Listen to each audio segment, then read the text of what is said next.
welcome to my channel.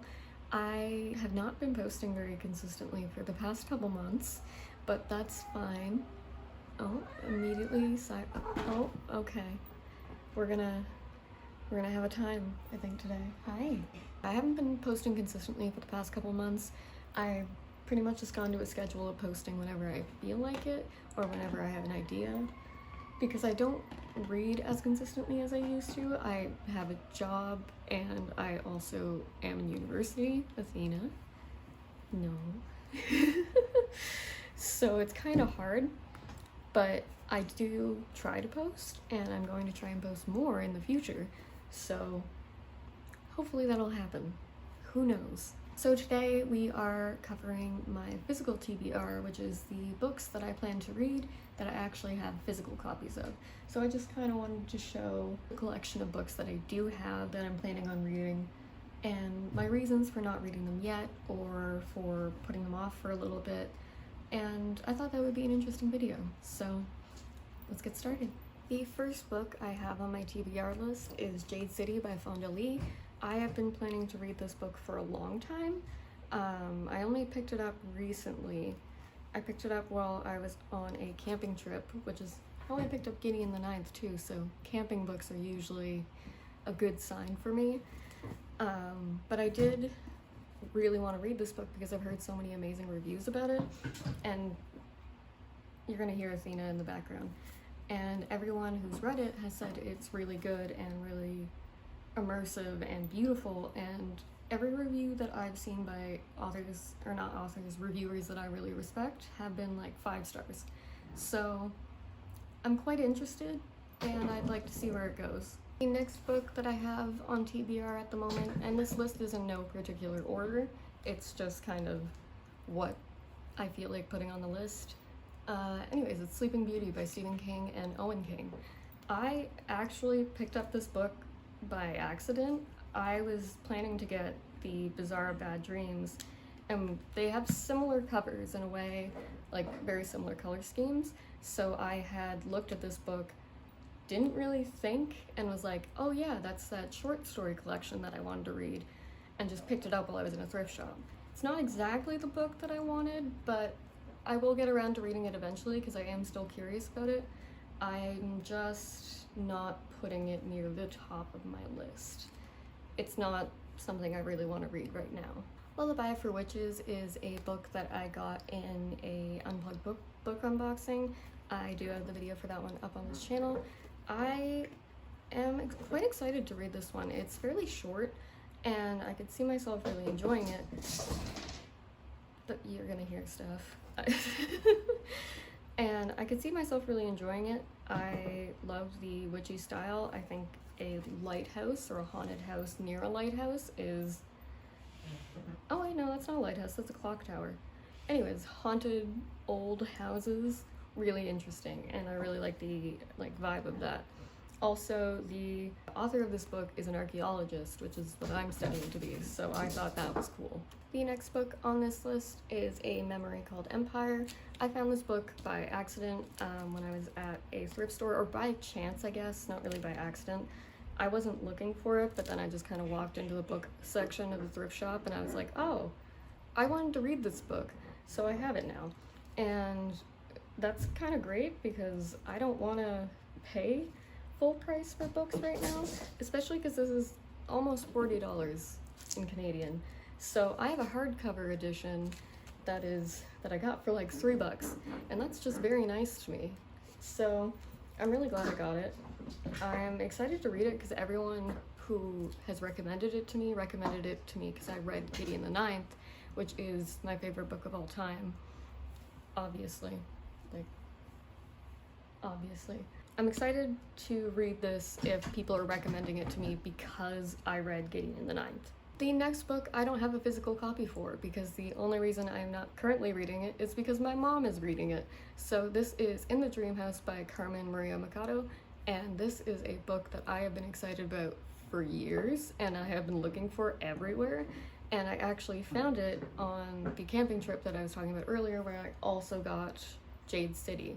So I was really excited to find this book, and I'm absolutely thrilled that I'm going to be reading it soon, but my mom has to read it first because I'm making her. So I'm really, really excited about reading this, and I think as soon as I get it back, I'm going to read it, so it's not going to be in the TBR for long. Following in the Dream House, we have Empire the Vampire, which I've been planning to read for like a long time, and I'm really excited about reading, but this is a thick book.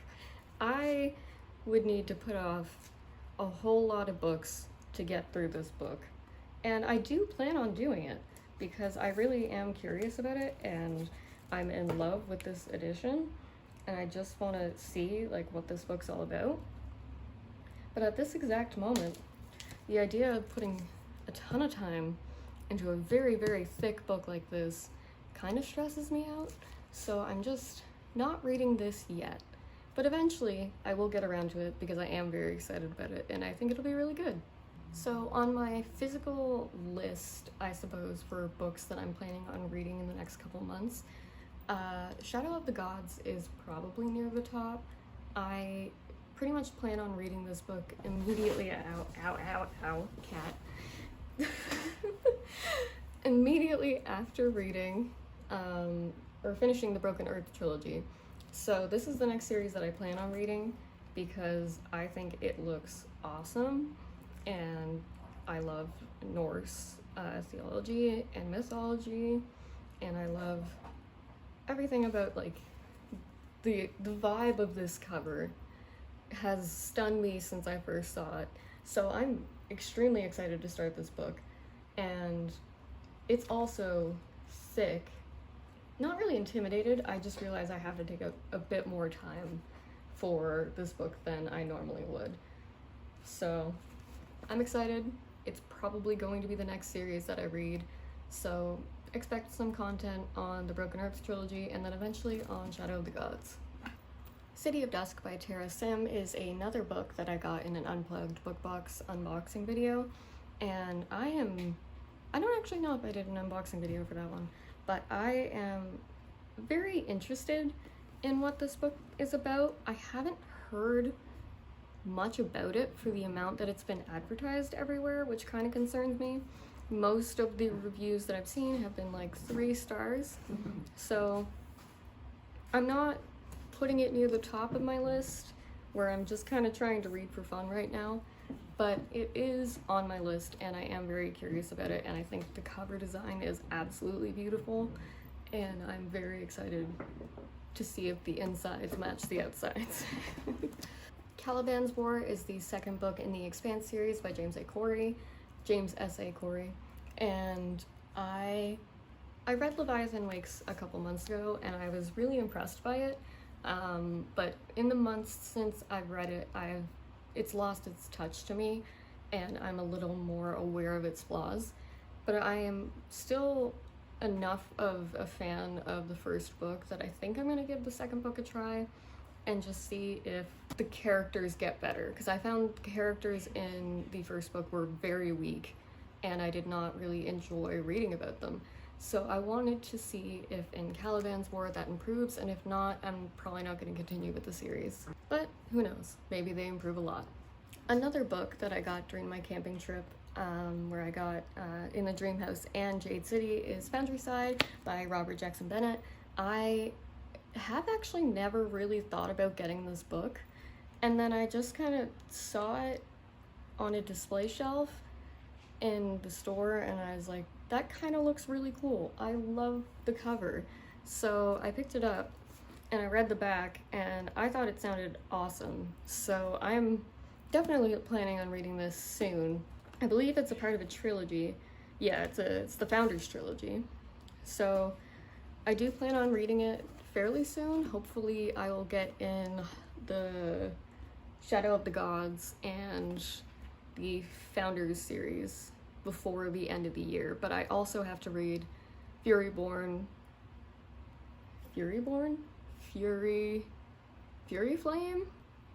Whatever the new Rosaria Munda book is, and Nona the Ninth before the end of the year, because I'm trash. But yeah, I would really love to read Foundryside before the end of the year. It might have to be a 2023 thing, but who knows? Maybe I'll somehow get faster at reading. King of Battle and Blood is another book that I got in a unplugged book box. I think it was one of the first unplugged book box unboxing videos that I got it in. And I have been putting this book off because I'm not entirely excited about it. I don't love, like, I kind of flipped through a bit and I wasn't a fan of the YA styled writing. I'm never really a big fan of YA. Not because I think YA is bad, but because I think YA could be better. I just hope when I do end up reading this book, it's better than what I have a feeling it will be. So we'll see. But I do plan to get around to reading this probably if I'm in like a book lull or something and not wanting to read the next book in a series, and I can just speed through this pretty quickly because it's a pretty short book. But yeah, I haven't read it yet, basically just because I'm hesitant about it, and I've been really trying to push only reading books that I'm really interested in. And the two last books on our list are both books that are in a series that I plan on reading. I just haven't found the will to continue with the series at the moment, not for lack of disliking it, especially with the last one. I'm not in the mood for the vibe that book has at the moment, and one of those books is The Dragon Republic. I loved The Poppy War. I thought it was beautifully written, and I am really excited to read more about Rin's story. I just am not in a place where I can read as much graphic war detail as I did in The Poppy War. I find the 5th season is similar, or the Broken Earth trilogy is similar in its levels of violence, but I just feel like it's a little more tame, and that's what I need, because the last book was a lot, and I don't think I can do that again right now. So I am going to read The Dragon Republic, just not yet. And the last book on this list is Iron Gold by Pierce Brown, a part of the Red Rising saga. This is the fourth book, not the first, and it follows immediately after, not immediately, there's a time skip I think. It follows the trilogy and some of the characters from the original trilogy, but from what I understand there are more characters now, which is why I have been hesitating to read it, because I really enjoyed Darrow's perspective and I didn't really want to change anything about that and go to a different perspective where I was already such a huge fan of how Darrow's point of view was written. I'm still kind of nervous to read it. I plan to read it maybe before the end of the year, and I really am interested in seeing if they can handle multiple characters' perspectives in an efficient and interesting way. So yeah, that is my physical TBR at the moment. It is 14 books. So these are all the books that I'm actively planning on reading. I'm shaking my camera. These are all the books that I'm actively planning on reading, and the other books on my shelves that I haven't read yet, I'm not really planning on reading anytime soon, so I didn't want to put them on this list. But anyways, I hope you enjoyed this video. Comment some stuff that's on your own physical TBR below, and I hope you have a nice day. Bye!